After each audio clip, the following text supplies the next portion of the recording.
베드로가 이르되 은과 금은 내게 없거니와 내게 있는 이것을 내게 주노니 나사렛 예수 그리스도의 이름으로 일어나 걸으라 하고. 아멘. 제가 나날이 눈이 잘 안 보여서 글자 한 글자 읽는 것도 참 어려움이 될 때 있습니다. 주의 이름으로 다시 한번 축복합니다. 오늘 말씀을 가지고 예수로 충만하라 라는 주제와 제목으로 은혜를 나누기 원합니다.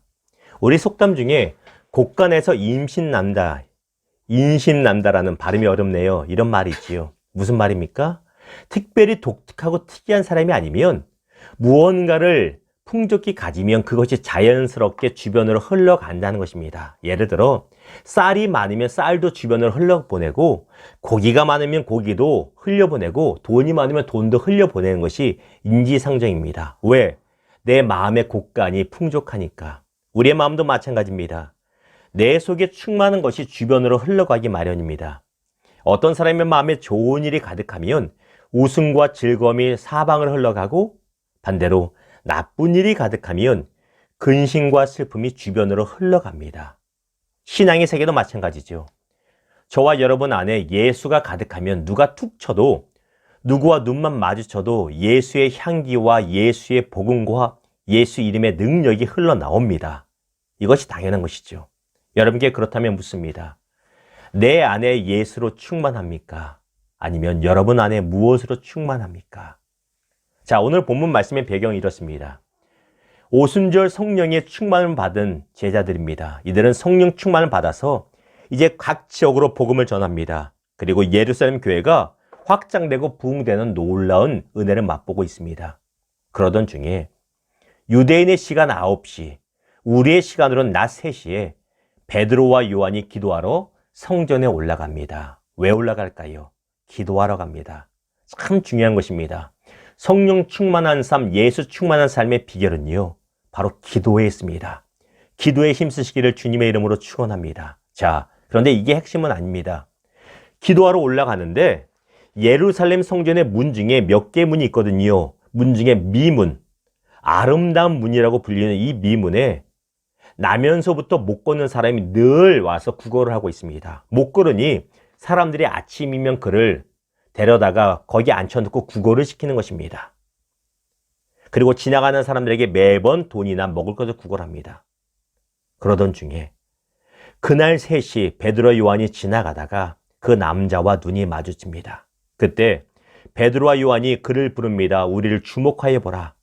이 구걸하던 남자는 혹시 돈이라도 아니면 빵 하나라도 받을까 해서 쳐다보는데 베드로가 이렇게 말합니다. 6절이죠. 은과 금은 내게 없다. 그러나 내게 있는 이것을 너한테 주는데 바로 나사렛 예수 그리스도의 이름으로 일어나 걸으라 라고 말합니다. 베드로는 이 말을 함과 동시에 구걸하는 이 남자의 오른손을 잡아 일으키니 성경에 뭐라고 말합니까? 이 남자의 발과 발목이 힘을 얻어 일어서고 걷고 뛰는 놀라운 역사가 나타납니다. 이것이 바로 예수의 이름의 역사인 것입니다. 그런데 여기서 우리가 집중할 것은 이것이죠. 베드로와 요한 안에는 무엇으로 충만했다는 것이에요? 금과 은은 없었지만 예수로 충만했다는 것입니다. 그들은 세상에 가진 돈이 없었습니다. 세상에 가진 명예와 권력은 중요하지 않았고 없었습니다. 그러나 그들 안에는 가장 중요하고 위대한 예수로 충만했고 예수의 이름이 충만했던 것입니다. 예수로 충만하니 눈만 마주쳐도 예수의 이름의 역사가 나타났다는 것입니다. 이게 중요합니다. 빌립보서 2장 9절이 이렇게 말하죠. 이러므로 하나님이 그를 지극히 높여 모든 이름 위에 뛰어난 이름을 주사. 예수님보다 귀한 것은 없으며 예수 이름보다 뛰어난 이름은 없다는 것입니다. 베드로는 이 예수로 충만했다는 것입니다. 베드로와 요한 안에 충만했던 예수가 우리 안에도 충만하기를 주님의 이름으로 축원합니다.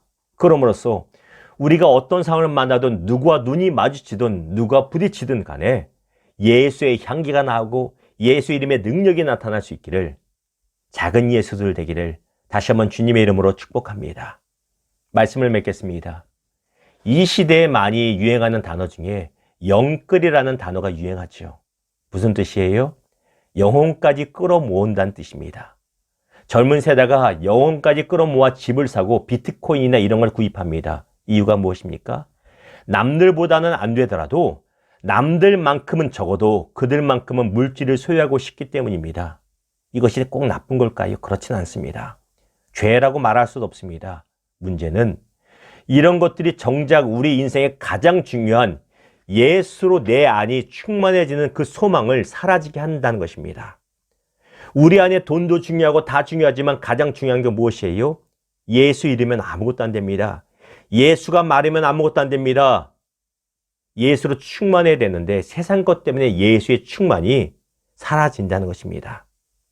고린도서 4장 16절이 말합니다. 그러므로 우리가 낙심하지 아니하노니 우리의 겉사람은 낡아지나 우리의 속사람은 날로 새로워지도다. 우리 안에 예수가 충만하잖아요. 그러면 우리가 나이 들어 자글자글 주림이 많아져도요. 우리 안은 날마다 새로워집니다. 왜? 예수가 충만하니까. 비록 우리 안에 여러 가지 어려움이 있어서 재정적으로 어려움이 있고 건강에 어려움이 있을 수 있어요. 그러나 예수가 우리 안에 충만하면 우리는 결국 더 새로워지는 것입니다. 사랑하는 여러분, 여러분은 무엇으로 현재 충만합니까?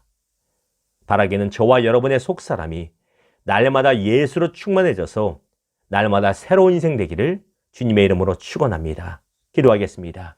주님, 그렇습니다. 우리 안에는 예수로 충만케 채워주시옵소서. 베드로, 요한 안에 가득했던 예수의 이름의 능력이 예수가 우리 안에도 충만해져서 늘 예수 향기 내뿜는 우리를 되게 하여 주시고 예수 능력으로 가득한 우리 인생 되게 하여 주시고 날마다 예수로 새로워지는 인생 되게 하여 주시옵소서. 감사합니다. 예수님의 이름으로 축복하며 기도드렸나이다. 아멘.